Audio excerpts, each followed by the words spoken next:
And good evening, Pittsburgh Steelers fans. Welcome to another episode of Steelers Friday Night Six Pack. I'm your host, as always, Tony Defio, and I thank you for joining me on this. Well, if you're watching, or listening live, a pretty mild December 10th night in Pittsburgh, PA. But if you're listening to me after the fact, I hope it's pretty mild still where you are. We don't have too many days left, I guess, unless you're living in a tropical climate or California, Florida, one of those kind of places. But winter is almost upon us, so the holidays are almost upon us. So I hope you all are having a good night or a good day or a good morning, wherever you may be listening to this show. And before I continue, speaking of which, I would like to ask you to please like and subscribe Behind the Steel Curtains YouTube channel, where we bring you live shows each and every day at night. Shows like this, The Hangover, The Scobro Show, Know Your Enemy, previews, post game, Touchdown Under. And we're also live on Facebook with all those shows. If you're watching me on Facebook right now, hello. Probably used to seeing me every Friday night. And that's the thing about our shows. We're also pretty consistent. Each and every week we're here with our live shows at the same time, just about same time of the day and week. It's been a little bit different this week because the Steelers played on Thursday Night Football. More on that in a bit. But if you can't catch those shows live, those podcasts live, you can catch them after the fact on any audio platform of your choosing. There's usually two parts, so please download part 1 and part 2. We certainly appreciate it. And we also have a family, a host of audio-only shows, exclusive audio-only shows that are recorded, and then they are produced and published for your liking. And you can also catch those on any audio platform. So please check our platform out. To me, it's the greatest Steelers podcasting platform on the internet. And also, please please check out Behind the Steel Curtain, the website. We bring you news, commentary, film breakdown, any transactions, anytime there's breaking news. I just said that. We're there to bring it to you. It's your one-stop shop for all your Steelers needs. So let's see who we have in the live chat. And we have Jerry Devil, number 1. First one in again. Steelers Pittsburgh, George Teston, Just Me, Devin Logan, Sixburg, Ivor. I can't say that word. It's too. Jesus, Clarence Washington, Wes Hickok. Raise your horns. I bet you're a Texas Longhorns fan. So welcome, everybody, to the live chat. And what are we here to talk about tonight? We're here to talk about those Steelers. And they did it to us again on Thursday night against the Vikings at US Bank Stadium. They forgot to show up for nearly 3 quarters, 29-0. And they mounted a furious comeback, kind of like they did in LA a couple weeks earlier.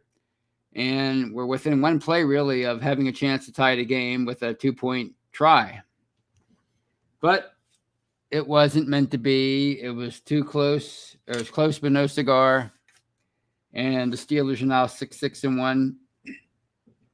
And quite frankly, when you're talking about that game, I echo the sentiments of a lot of people. You know, I was listening to some radio people on Friday morning, and you're reading some people on the internet, on social media, talking about how they fought back and how that was great that they hung in there. But I'm sorry, I'm sick of this. I'm sick of this story with them.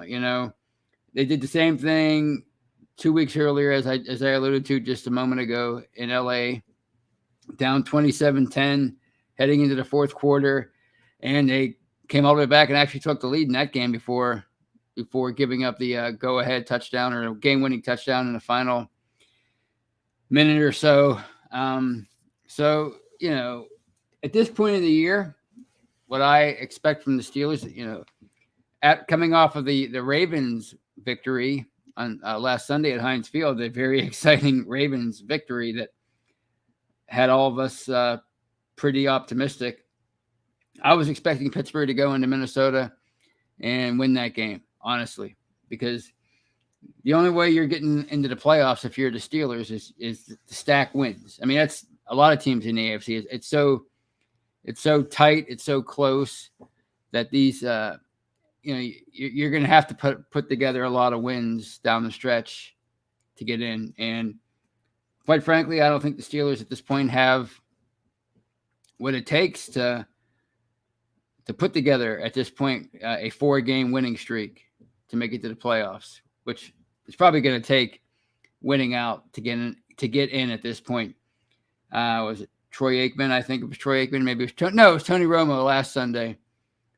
He was pretty emphatic about the Steelers needing 10 wins to get in, and he's probably right. And I just don't see how this team can do that because it's just not a consistent football team, as the title suggests. It's certainly not consistent on offense. I mean, how many weeks in a row now have they come out? I hate to say flat because nobody knows if you're, what they're feeling inside, what their motivations are, how hyped up they are. I'm sure they're ready to play.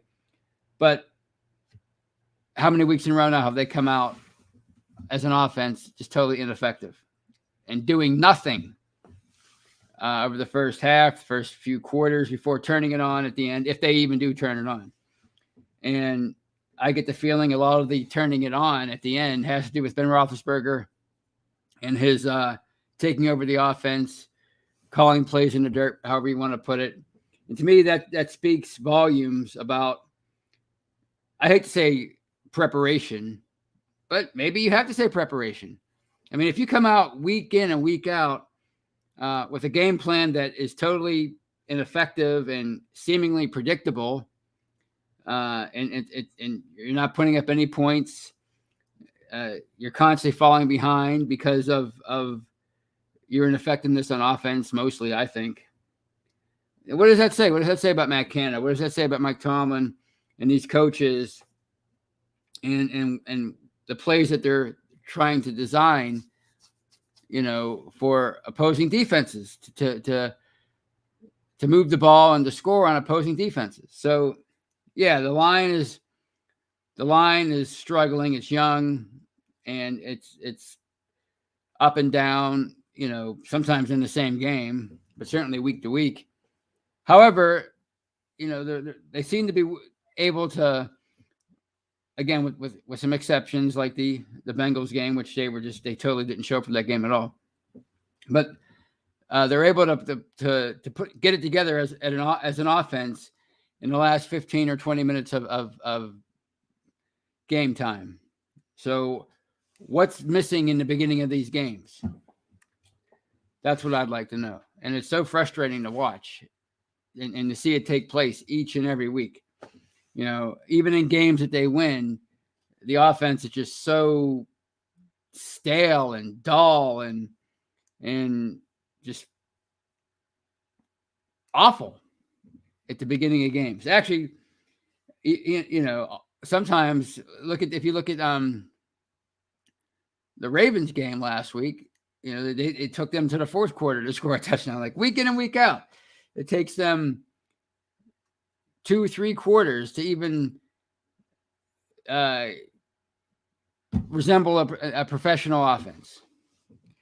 As for the defense, it's Mike Tomlin said it best. They're just getting their butts whipped at the line of scrimmage week after week after week.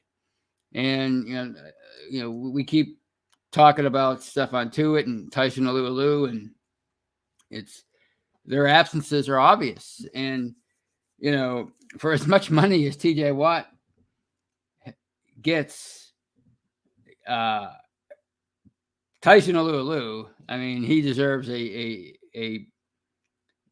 huge raise if he plays football again for this team next year, because I never thought that they would miss him as much as they have, and they clearly do.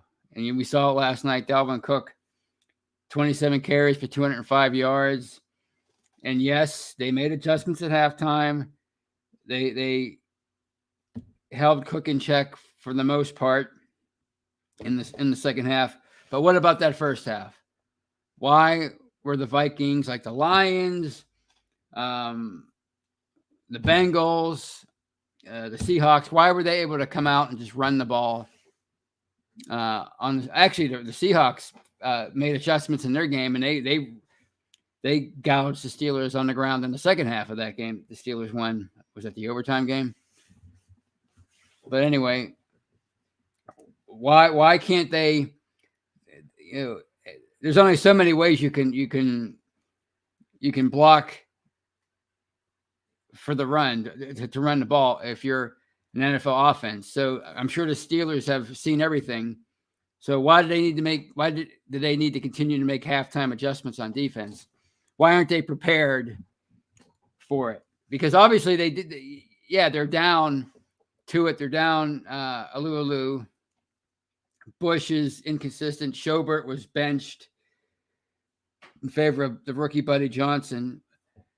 But why were they able to adjust all these young guys? Like Isaiah, not Isaiah Bugs, he wasn't in there, but guys like Henry Mondo, why were they able to get off their blocks, as Cam Hayward said in the press conference, the post-game? Why were they able to get off their blocks in the second half, but not the first half? Why weren't they prepared for this? Because they knew the Vikings were going to be able to, we're going to try to run the ball. That's who Dalvin Cook is.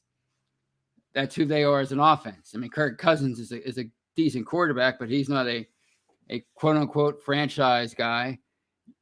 Cook is their offense, just like Derrick Henry was in Tennessee before he got hurt. So why weren't they already prepared to try and stop them? So that was just frustrating. And, this is 3 weeks now out of 4 that they've fallen behind by 3 scores or more in a game. 27-10, 41-3, and then they lost 41-10 to the Vikings. And last night, 29-0 before they woke up. What is the deal with this football team? I realize they're young on both offense and defense, especially offense when you talk about the line and the receivers, Najee Harris, Pat Freiermuth. Yes, they're young and they have a new coordinator. And they're relatively young on defense. If you're talking about Bush and Edmonds and even Minkah Fitzpatrick, even though he's a Pro Bowler, they're all young. Why are they falling behind each and every week like this? If you're capable of roaring back late in the game, it would stand to reason that you're capable of starting hot every once in a while. And they have yet to do that this year. Name me one time when they've started hot this year in any game. I can't think of one. So to me, I think this team, I can't believe I'm saying this, but I think this should be Ben Roethlisberger's team over the final month of the year. It should be his offense anyway. Just, if you're Matt Canada, what leverage do you have at this point? Like I said a few minutes ago, your game plan, the game plan you're installing every week clearly is not effective. And it seems like you're only effective as an offense when you run it through Roethlisberger, when you let him call the plays or make the adjustments on the fly, know how to all this, that, and the other. So you might as well just hand the keys over to Big Ben over the final month and see what happens. Because if you can wake this offense up, then that'll go a long way in making this defense more effective. Because this defense, even though it has its moments, it's just getting exposed. Troy Polamalu, of all people, said it years ago. The longer a defense is on the field, the more exposed it is. So I think that's part of the problem. You're obviously missing personnel, and your technique is flawed. And maybe that's because your starters aren't in there, and backups are backups for a reason. And it's not just because They lack talent. They also probably lack technique. But at the same time, your defense is on the field too long, especially in the first half. 3 and out, 3 and out, 3 and out, punt, punt, punt. And, a defense can only hold up so long. And not that Thursday night's game, not to absolve the defense of what happened on Thursday night, because the defense was bad from the beginning. But just by and large, I think that's part of the problem, is the offense has been so bad that the defense just is getting exposed. And that's why time of possession is so important. And the Steelers are on the losing end of that more often than not. Look at last week in that win over the Ravens. I think the Ravens almost doubled them. It was like 36-23 in time of possession. So, well, I ranted on a long time. I'm really, really emotional about the state of the Steelers. And it's not necessarily because I'm delusional about the kind of team they are, because I've been realistic about who they are since the spring, and they're a 7-11 win team, depending on how a few things shake out. And last week, if the Ravens don't connect on that 2-point conversion, they lose.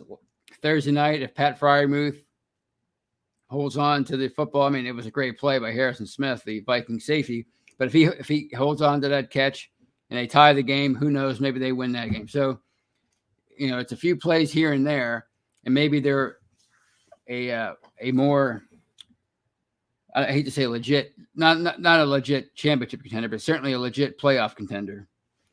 So that's why it's frustrating for me to watch this unfold, because you look forward to watching them for how many months in the off season, from January through August, I guess, till the preseason starts, or really September when the real season starts. You wait 8 months for it.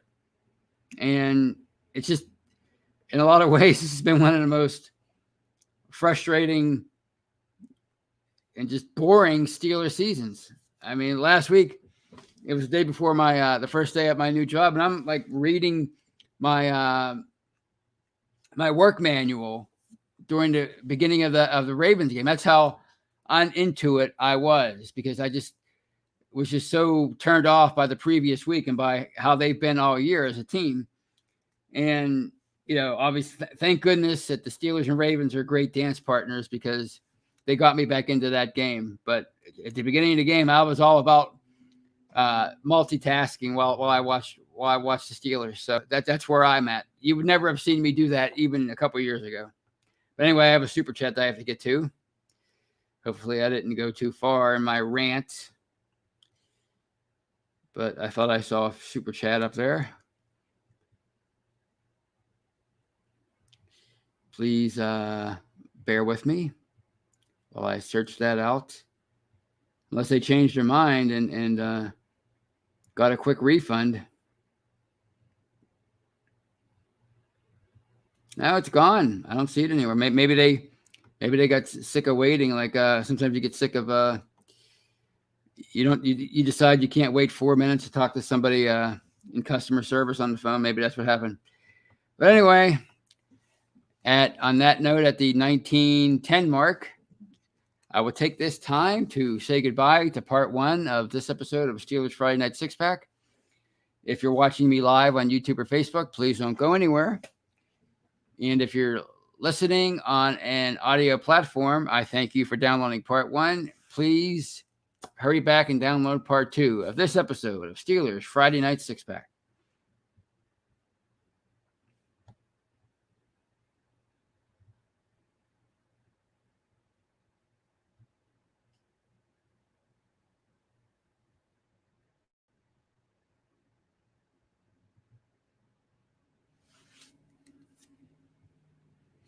And welcome back, everybody. Welcome back to part 2 of this episode of Steelers Friday Night Six Pack. I'm your host, Tony Defio, and I thank you for joining me. If you are watching live on YouTube or Facebook, I thank you for sticking with me.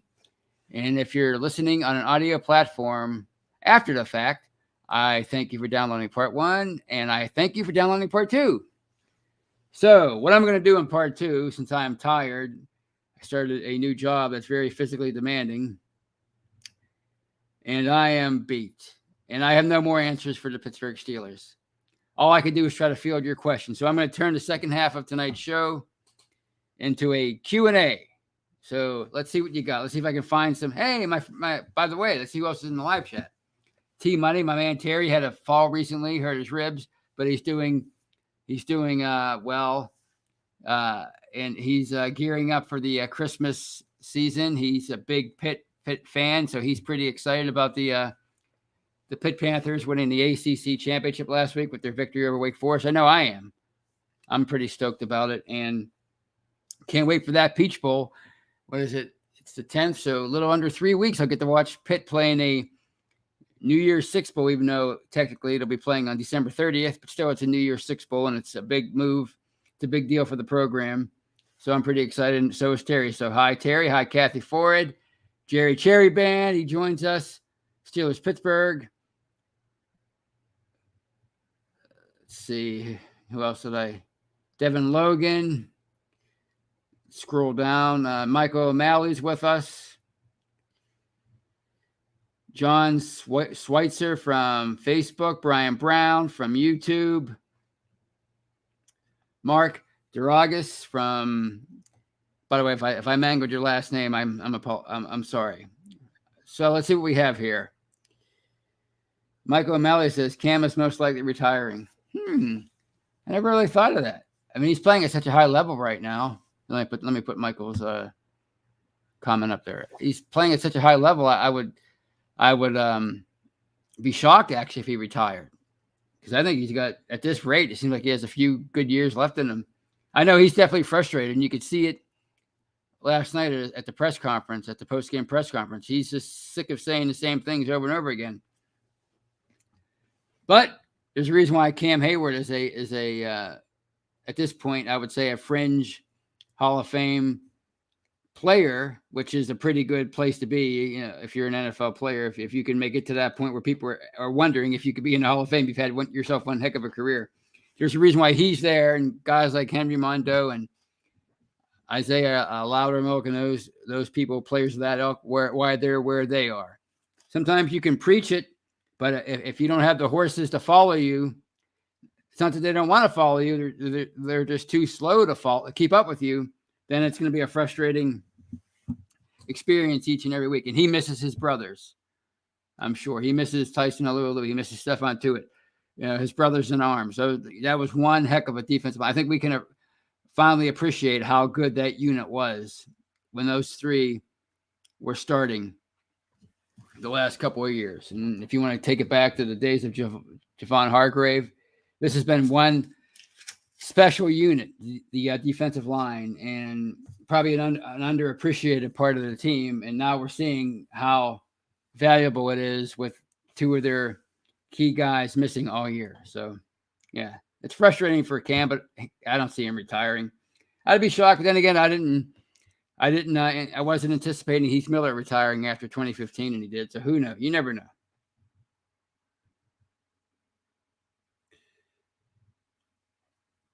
And Jesus says, send you a big hug the size of Texas. Now, that's a big hug. I don't know if it's directed at me, but whoever it's directed at, I'm sure it's greatly appreciated. Pedro Alamagar says the Steelers miss Joe Hayden. That's exactly right. He's somebody, I don't know what's going on with him. He says he has some kind of injury. It must be pretty darn serious. He's missed, like a month's worth of action?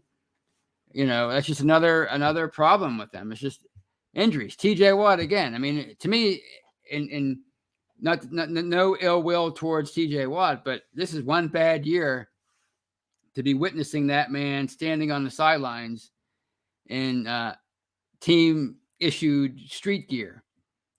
You know, and how many times have we seen it? How many games did he miss? 2.5 games, maybe 3 after last night. I guess 4, maybe.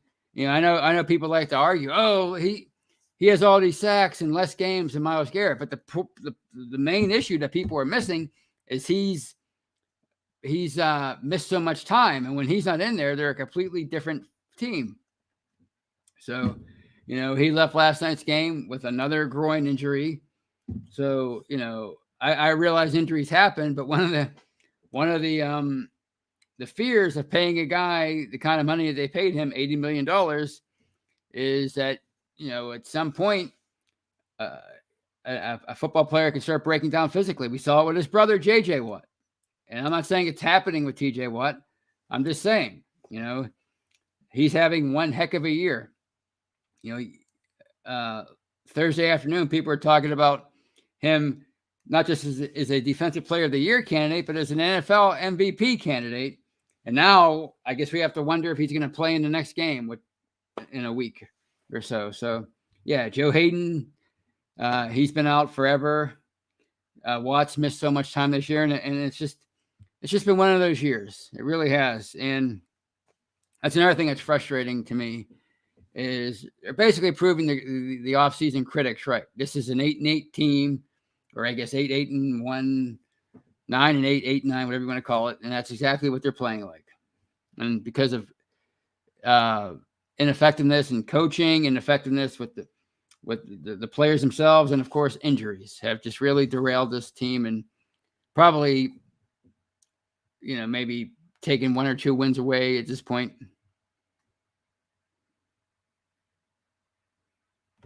For Kathy Ford, says of the offense, I think they did score on a first half possession once, or was that just a first down on first possession? Yeah, that's a great point, Kathy, because even getting first downs early on in the game is a challenge for this offense. I mean, how many 3-and-outs at the start of the game? Like 2, 3, 4 in a row against the Ravens last week, last night. They kind of moved the ball early, but they didn't score. They didn't score till. And here's Dave Scott's of Facebook says coaches should have got players this year to protect Big Ben this year better. Well, people have to remember they didn't have when the free agent frenzy began back in March. Remember, this team was in salary cap hell back in March. Yeah, they freed up some space as the offseason went along, and that's how they signed a player like Trey Turner. Of course, they had to cut David DeCastro, so really it was a 1-for-1 trade in that regard.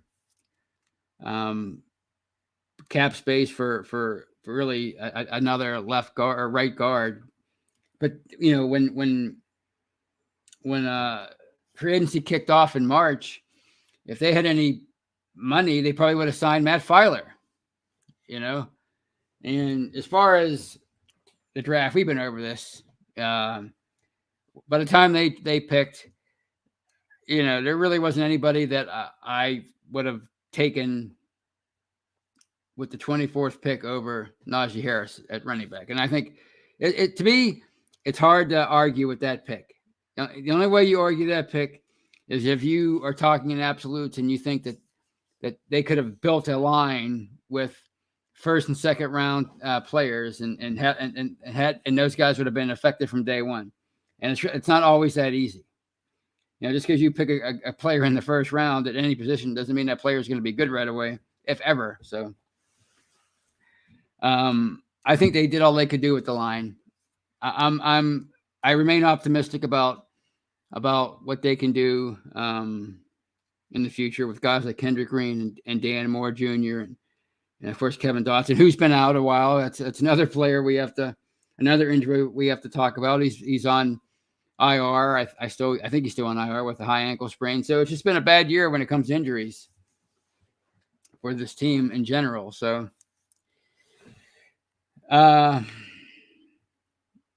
it would have been nice. It would have been nice to have a solid offensive line with Ben going into his last year. But what can you do? The line kind of just fell apart last year all at once. Pouncey, Big Al, even Filer didn't have a great year, even though he was a free agent and kind of cashed in. DeCastro was ineffective. He was probably their best offensive lineman going into last year, and he was ineffective all year. And what's he doing now, right? It's just the line kind of deteriorated all at once, and it's hard to go out there and rebuild that in one off season. So, I think in a lot of ways, it's unrealistic to think they could have gone out and and taken a couple of free agents or a draft or a first round pick and put them in there, and they would have automatically protected Roethlisberger. We'll never know. Here's one from Joseph. I missed it, but now I found it. The Steelers, and he gives us $4.99. I thank you, Joseph. We all thank you. We always appreciate the donation. And he says the Steelers are so inconsistent in so many areas. I'm not sure if it can be fixed in an off season. Well, I don't know if it can be fixed, but it can certainly improve. Because number one, they have, to repeat, they have a lot of youngsters on their team who are getting valuable experience this year. And I know it's not fun to watch these players gain experience. It's like I know it's probably not fun for my new bosses to watch me gain experience and struggle in my new job. So hopefully that will translate for them in the offseason, and they'll grow as youngsters. They'll become better professionals. They'll become better at being on the details, and maybe physically they'll become stronger. We've seen that a lot with second year and third year players. And also they're going to have room under the cap. I think, I said last week was 50. I read about it. Since then, I think it's going to be 40, 45, whatever it is. They're going to have way more space than they normally do.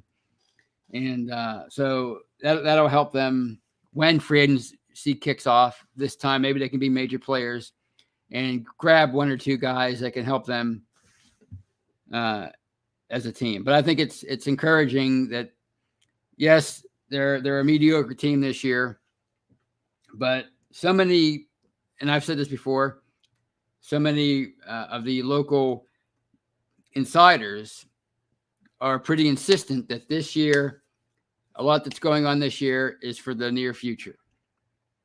And they kept Roethlisberger around at quarterback because he was first of all, he wanted to come back. And second of all, he was their best option of what they had available.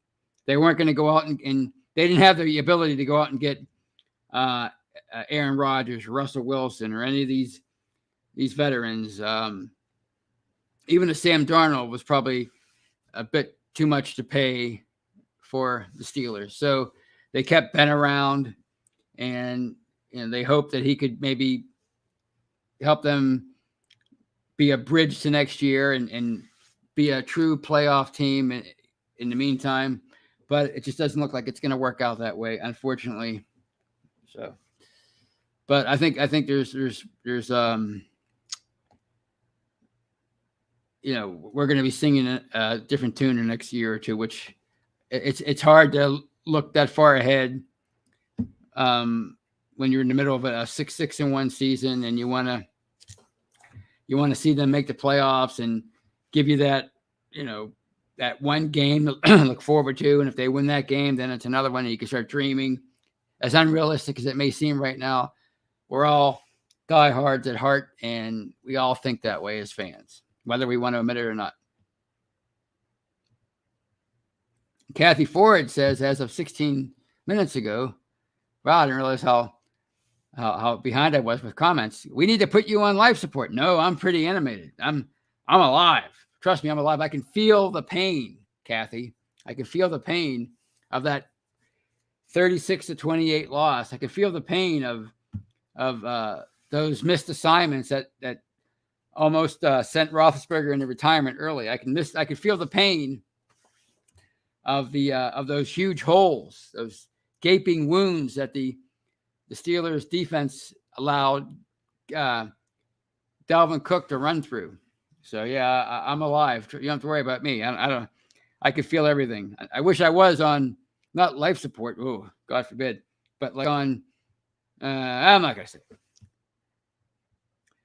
And Just Me says of Russell Wilson, he's always been rumored to come here. And by the way, John Clayton, I don't know who he's with now. He was with ESPN, but he's from Pittsburgh, and he's been an NFL reporter for decades, so he knows his stuff, and he knows he has connections, and he says of the Russell Wilson discontent in Seattle, it's the most overblown story of the year.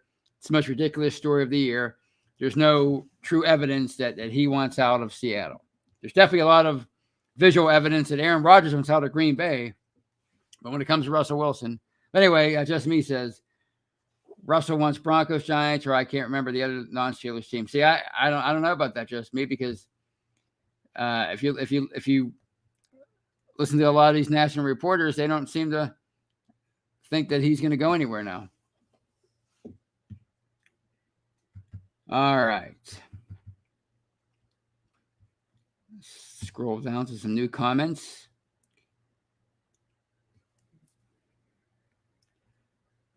And this is from Shannon White.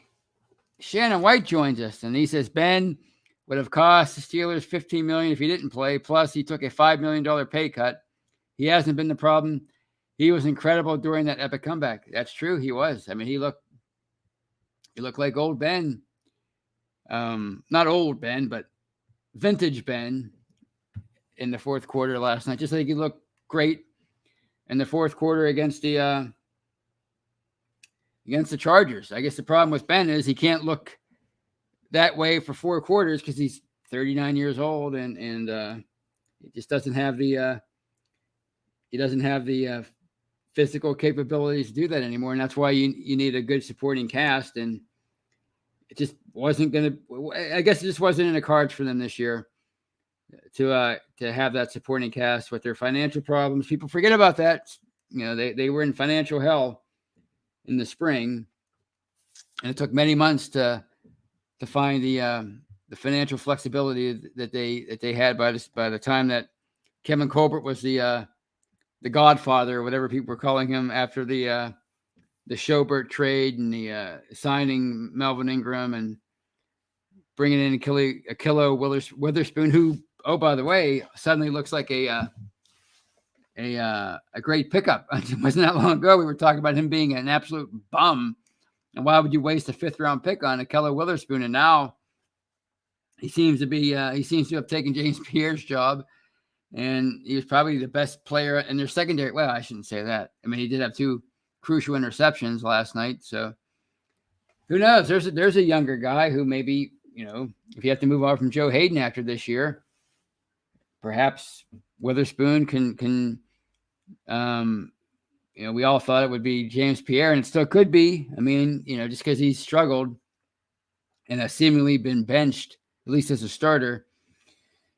I guess that's what being benched is. Anyway, it doesn't mean he can't get better, but maybe next year, you have Cam Sutton and Witherspoon as your starters at corner, or maybe you have James Pierre and maybe he makes that leap and he learns from his struggles, and you have Witherspoon and Pierre, and you can move Sutton back inside. You can use his versatility more. Who knows?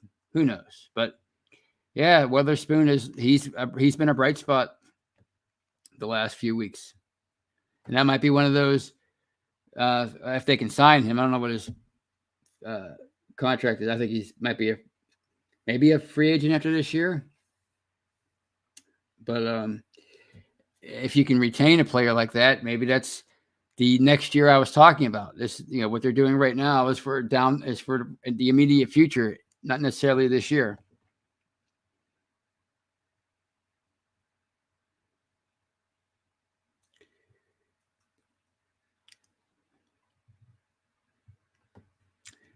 All right, what do we have here?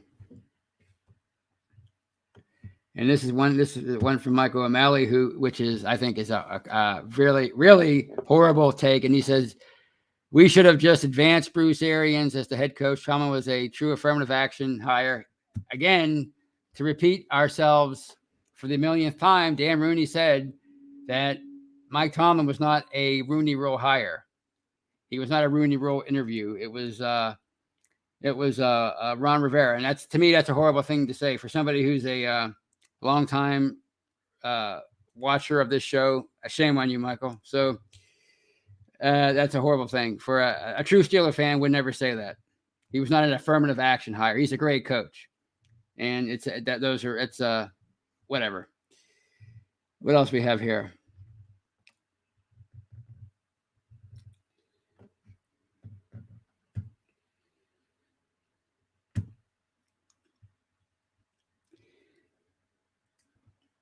And this is Matt Smith says, I agree. And you can criticize Mike Tomlin without bringing in the Rooney Rule thing. And people wonder why you question the motives of fans when they criticize Mike Tomlin. And Michael O'Malley was a great example of that. But you can criticize a head coach without bringing race into it. And Mike Smith says there's been a coaching game plan issue, but he just has to adjust, and he can. Yeah. Well, I mean, we've seen the good Mike Tomlin far more than the bad Mike Tomlin over the years. And, Bill Cowher struggled a lot before he won the Super Bowl, and nobody ever accused him of being an affirmative action hire. Chuck Noll was his last 10, 11 years here were abysmal. If you really go back and look at it, he had a couple of cool moments in 1984, 1989, but mostly after 1979, his coaching performances were average, but nobody ever said he was hired because of affirmative action. But it's Mike Tomlin, and to me, that's just a bad, horrible thing to say. And I don't care how long Michael's been watching this show. Shame on you. And George Medvis says, and how come nobody puts blame on Colbert? Well, I think people do put blame on Colbert, but it's a lot easier to blame the coach. We see it in sports all the time. It's a lot easier to blame the coach than it is to blame the GM. I don't care what the sport you're talking about. And I think a lot of reason why people would rather blame the coach than the GM or even the players is because people don't want to admit usually that their team is less talented than the other team. And it's quite obvious with this Steeler team that they're less talented than most teams that they're going up against. And that happens in sports. You can't be the most talented team year in and year out for decades. Like they've had one heck of a run over the last 30 years. And to me, the fact that they were able to remain competitive from 2011 through, even now you can call them somewhat competitive. After that Super Bowl run, it's rare. It's rare for teams to have the kind of even just to hang on and be relevant the following decade after a championship run. Usually teams fall off the shelf and they become irrelevant for a while. Look at how many teams have been irrelevant for stretches since they had a Super Bowl run. The Cowboys, the 49ers were one of the worst teams in football for years after their Super Bowl run. The Dolphins have never been able to find relevance again since the late 80s, early 90s.